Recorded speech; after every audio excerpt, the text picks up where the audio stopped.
There is only one major thing stopping the majority of people from being able to get shots like this.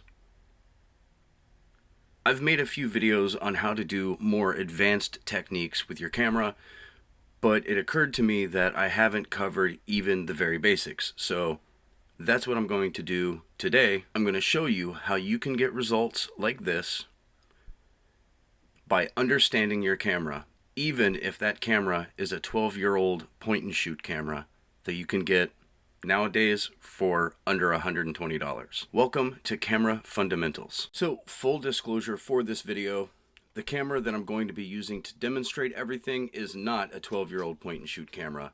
It's a few years old. It's a Canon PowerShot SX540HS. It is a fixed lens camera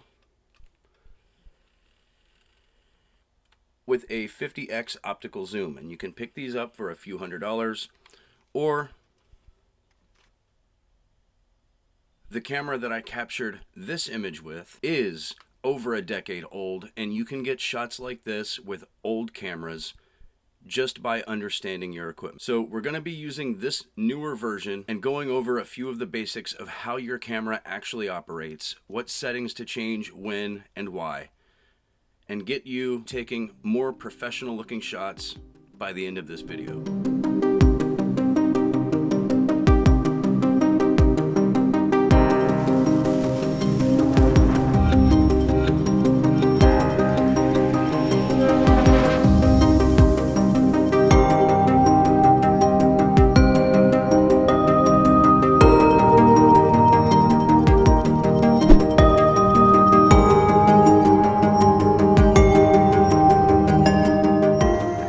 Now, bear in mind, every camera is different, every camera is set up different. This camera doesn't have as many buttons and dials and things like that, so many of the buttons have more than one function. I'm gonna go ahead and turn on the camera. Now, our goal is to get a shot of this flower pot. Now, bear in mind, if you've never used manual mode, when you first switch over to manual mode, you may find a completely white or completely black screen. This is actually your scene.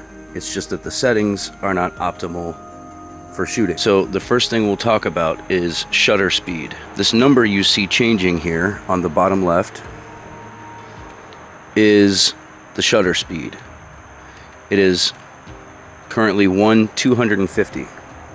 That means 1/250th of a second. That means it's taking the shot in 1/250th of a second. The shutter speed that you choose will be determined by what it is that you're shooting.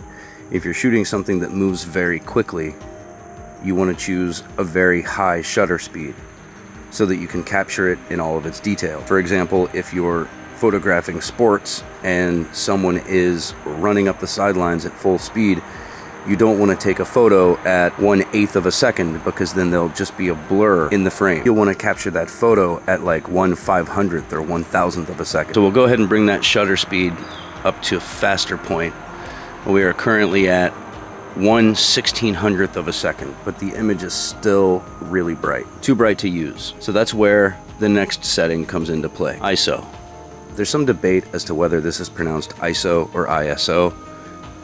It's ISO. So what ISO does is artificially increases the brightness of the image. It doesn't bring any more light into the camera sensor. It just intensifies or magnifies the light that's already there. So it won't really bring too much detail into your photo. If you're shooting in some dark space, it would be better to use another setting, which we'll talk about in a moment, to brighten it instead of using the ISO. But what this does is controls the overall brightness of the image. So if we want to get a usable shot here, you look at ISO 200, that looks a lot better. So bear in mind, just by using these two settings, we've already gone from an image that looks like this to something actually usable just by changing two of the settings. Now this doesn't look half bad. Now before we get to the third setting that you really need to concern yourself with, one of the non-setting related things that I would recommend is to think about different angles. Don't just shoot straight on. Everybody can do that. It takes your particular perspective and point of view to find an angle that makes the photo interesting. So if I were shooting this flower pot, for example, I wouldn't just shoot it at this angle that we have right here. Now, the next setting is going to be a little bit difficult to actually show you with this camera because it doesn't have a very wide range when it comes to this. But the other setting is aperture. What the aperture is that inside the lens, when you take a photo, it opens and closes. It does that at whatever speed you have your shutter speed set to. So if you have it set to 1/4 of a second, it may go. If you have it set to 1,000th, you wouldn't even be able to see it. The aperture also determines how much light makes it to the sensor, but it also affects things like background blur or how much of your image is in focus. So I'm actually going to use this camera to demonstrate aperture. So you can see the camera sitting there, and you can also see the flowers in the background, but they look a little bit fuzzy, a little blurry. That's because I have the aperture on this camera set to as wide open as it goes. The lower the number on an aperture, the more wide open that aperture is, and the more light gets in and the more background blur your camera produces. So I'm going to close this aperture a little bit, and you're going to see the image gets darker and the flowers become more in focus.